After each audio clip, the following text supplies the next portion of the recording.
All right, everybody hear me? Good? Okay. My name is Jamison Badaki. I'm an information security architect at a Fortune 500 company. Been there for about 8 years almost. Before that, I was a senior engineer at a Fortune 100 tech firm. This is my first time presenting at DerbyCon, so I'm pretty excited about that. Thank you for your thunderous applause.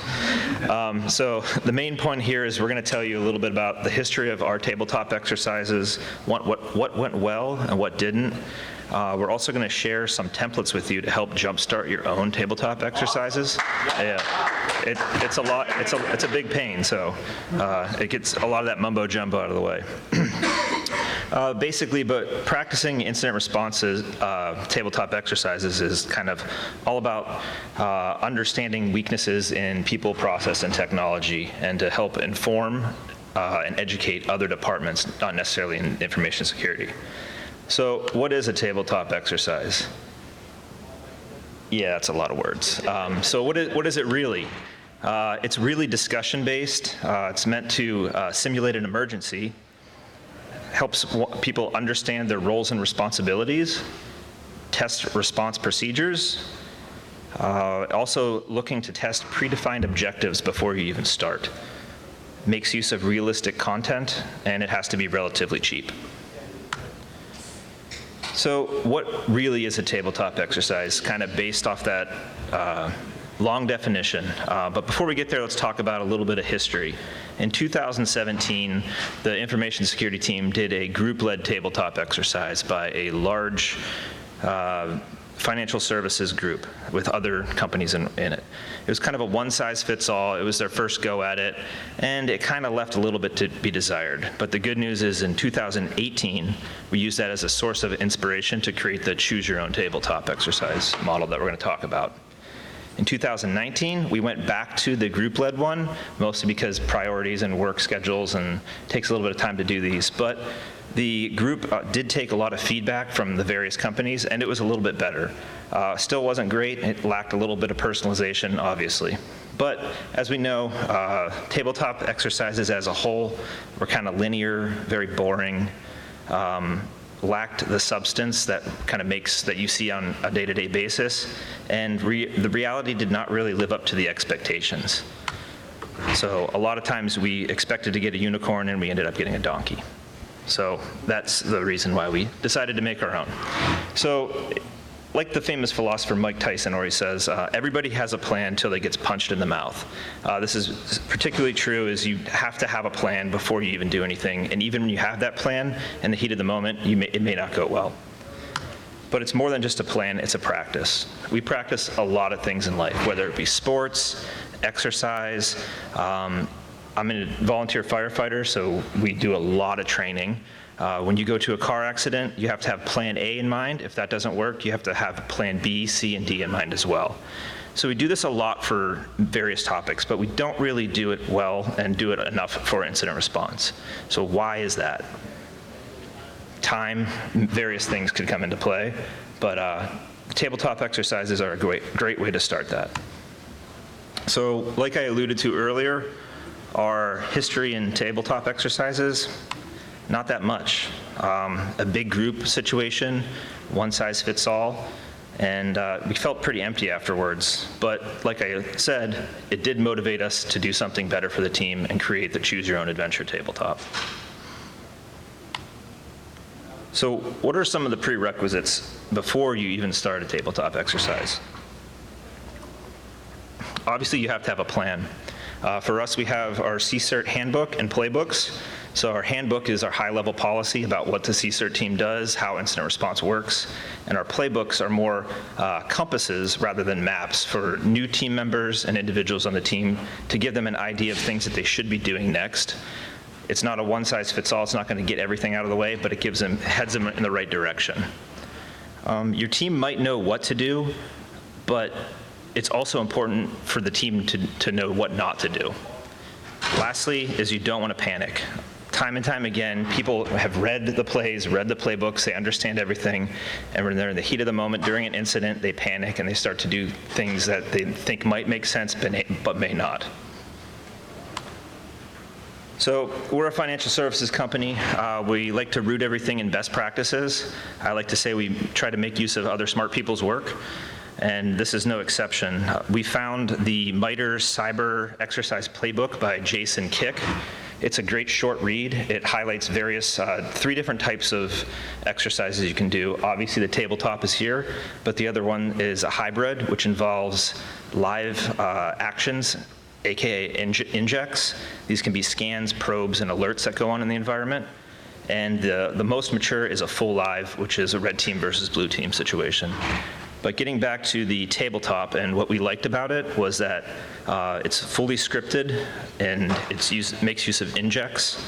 The complexity is relatively low, and it's good for limited resources. One thing to call out is the timing. It said it would take 1 to 2 months to plan it and 1 to 3 days to execute. That is absolutely true. I originally thought I was going to be able, me and another resource were going to be able to do this in 1 week, plan it out, but it took a month and a half. It takes a lot of work, and it's a lot. That was probably the most surprising thing that I came across. It also matched our organization that we're new to tabletop exercises, and we wanted to kind of really test our processes that we had in place. So the first step after that is to establish a goal. So our goal was pretty basic. It was to create a baseline for future exercises, to raise the awareness of what CSIRT is and what we do, as well as to test the skills of our employees. Objectives, as you can see, identify strengths and weaknesses, assess our IR reporting. So this is a key one here. At the time, our incident response platform was new. This is the way we keep track of all of our incidents, and it was very new to the team. We wanted to be able to measure communication, as well as identify any sources of data gaps that we may have. Think about these when you're creating your scenarios as well.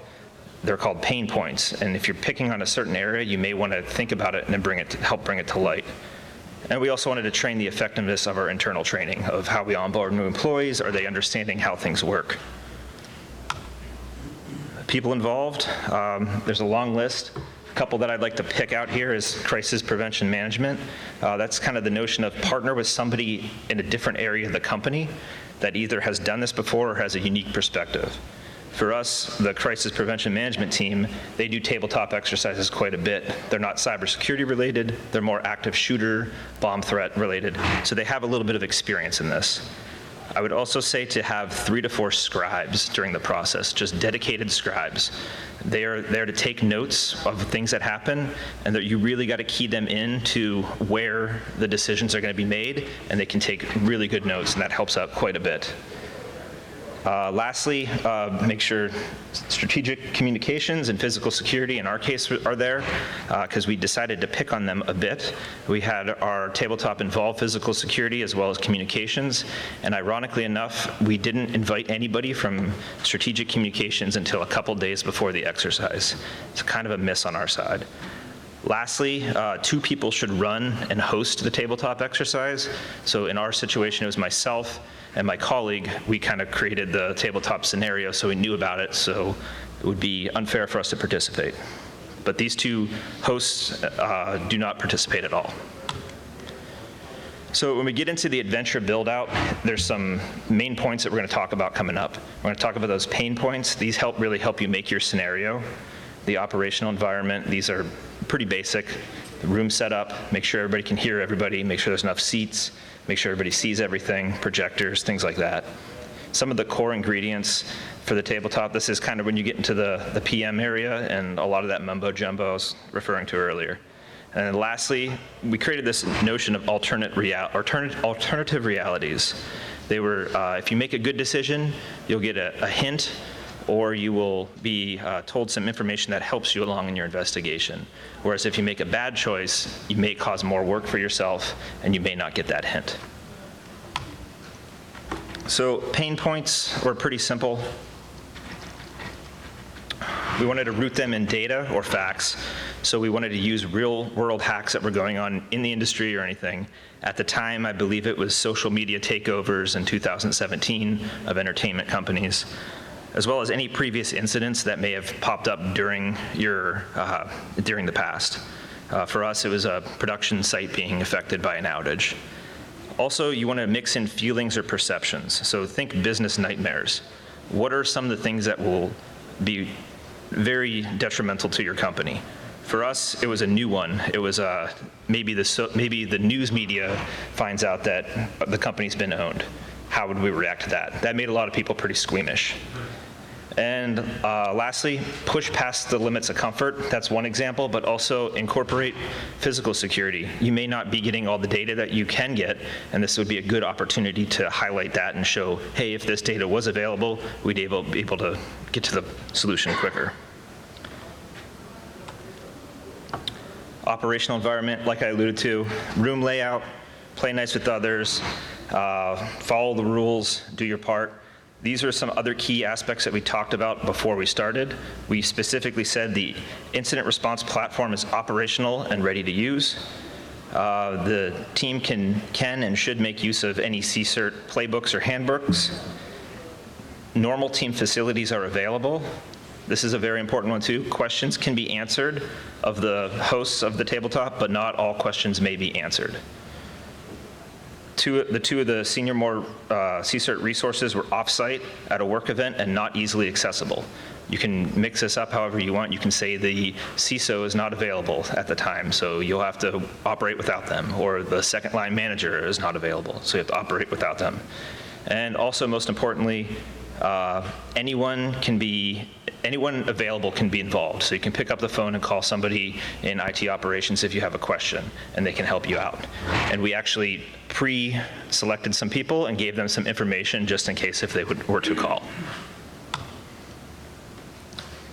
So into those core ingredients, some of the paperwork things, rooted in best practice, the MITRE best practice, even some NIST, even though it's more DR tabletop exercise, but there's still some value there. The charter, this is kind of the main document. It really lays out your background, purpose, objectives, participants, and any project milestones. The next thing to do is create an outline of the scenario and then build that into a script. And then from that script, you create a flow diagram, which we'll show next, and that will really kind of highlight some of the key points where all those alternate realities can come into play, where good information or bad information can come in, and really kind of key those scribes into those points to take really good notes. Hot wash is kind of a simple way to ask repetitive questions during various aspects of the exercise. So some of these questions are, what action did you take? What core InfoSec principles are being affected? Confidentiality, integrity, or availability? What other teams did you get involved at this point?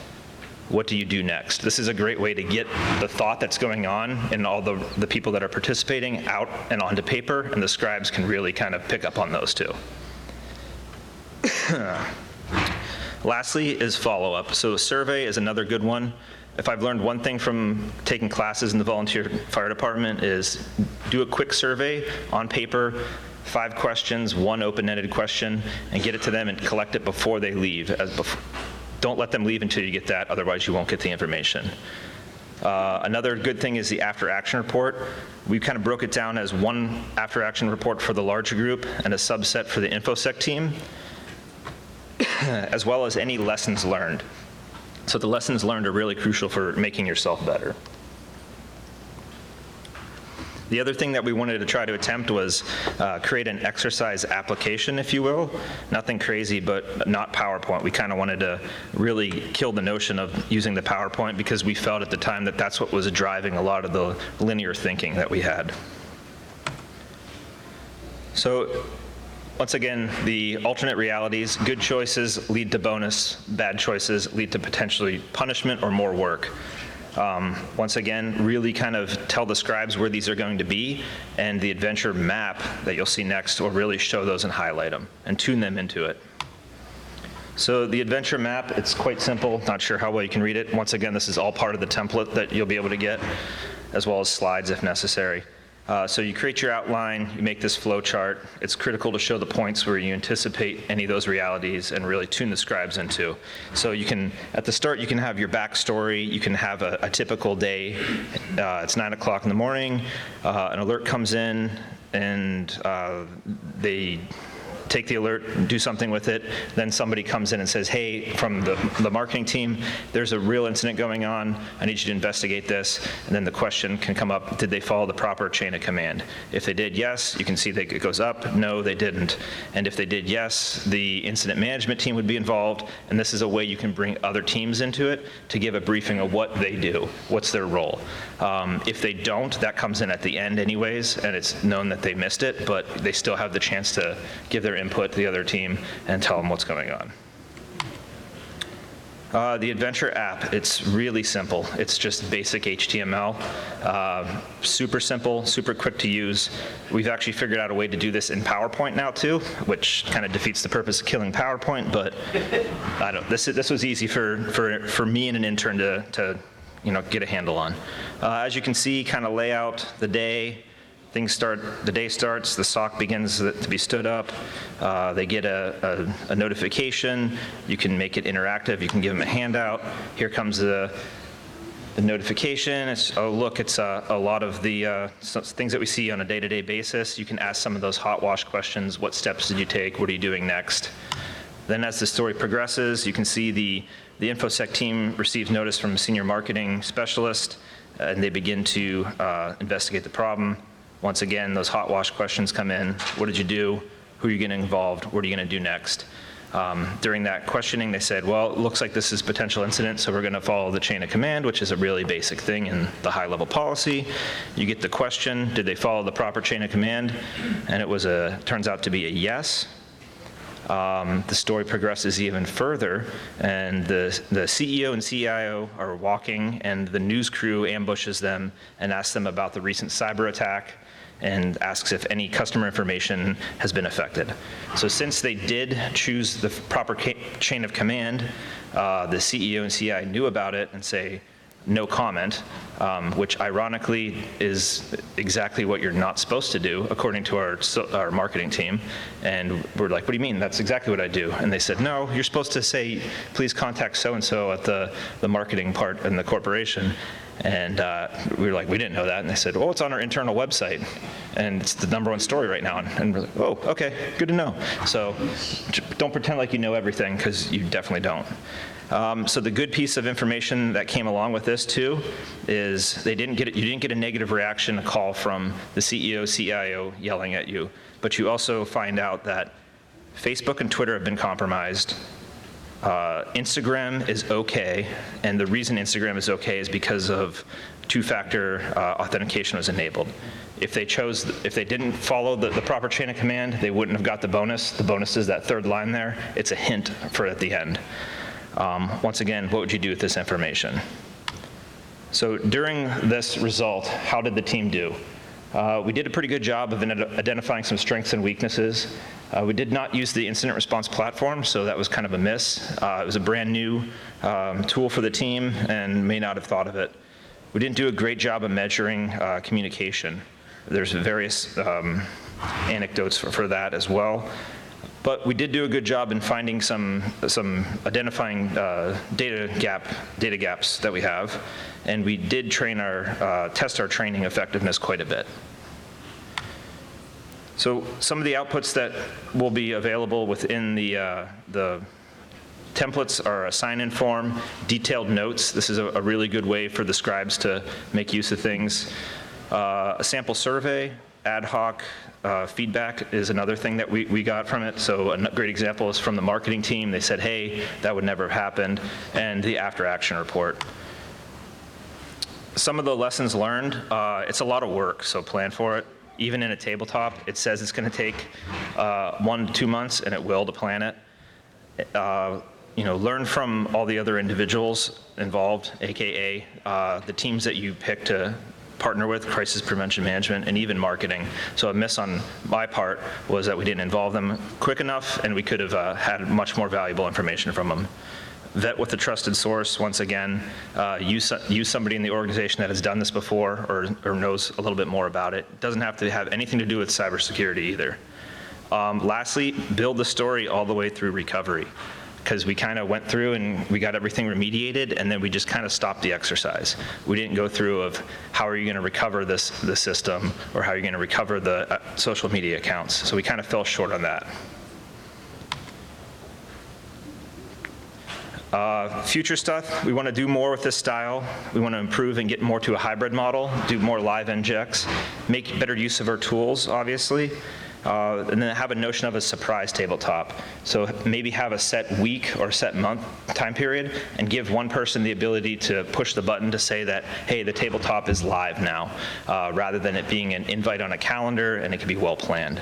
It'll be more of a realistic test. Also push the team more into cloud incidents and automation of those incidents. So typical things that you're going to see are, account credential compromise, resource compromise that could lead to crypto mining, and any publicly available asset. Lastly, a couple minutes left. Templates are available here on GitHub. Here's the link if anybody wants it. They'll also, I'll probably tweet this later so it can be out there. Lastly, from Black Hills, just today, Backdoors and Breaches was released for the DerbyCon crowd. Seems like a pretty cool slide deck. It might be another great source of information. If not, you can use it as a source of inspiration for your injects as well. And I think it's going to be in public release in January or December coming up here. But that's the information if you want to take it down. And I got 4 minutes left if anybody has any questions. Go ahead. Do you have all your players in the room waiting for the injects to hit them, or were you dynamically building your response team as you gave them all the injects? That's a good question. So we had the predefined team. Question for the recording? Sure thing. The question was something along the lines, did you have everybody in the room, or were you adding people as things popped up, correct? Okay, so we had a predefined meeting invite, classic kind of tabletop thing. We had probably about 40 different people in the room. So part of our intention was to over-invite as well, to get more knowledge out there. But yeah, we had it kind of well scripted, once again, very tabletop driven, so.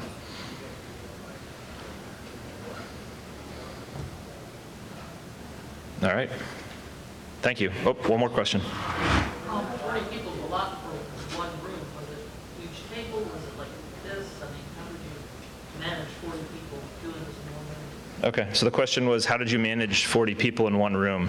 That's one of the things that we talk about is the environment, is we have a big conference area, a big conference room, and we were able to facilitate that many people. We actually had 7 to 10 big round tables, and it's kind of a bigger meeting area. So we made use of that, and we had a projector and everything that we just projected everything, and handouts were given as needed.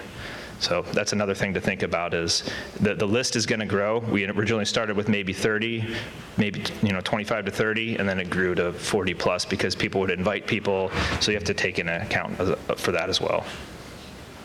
One more? Have you used the Department of Homeland Security 8-sheet templates at all?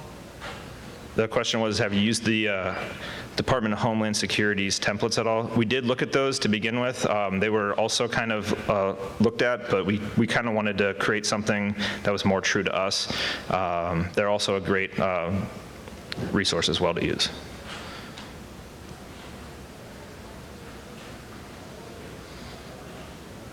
All right, thank you.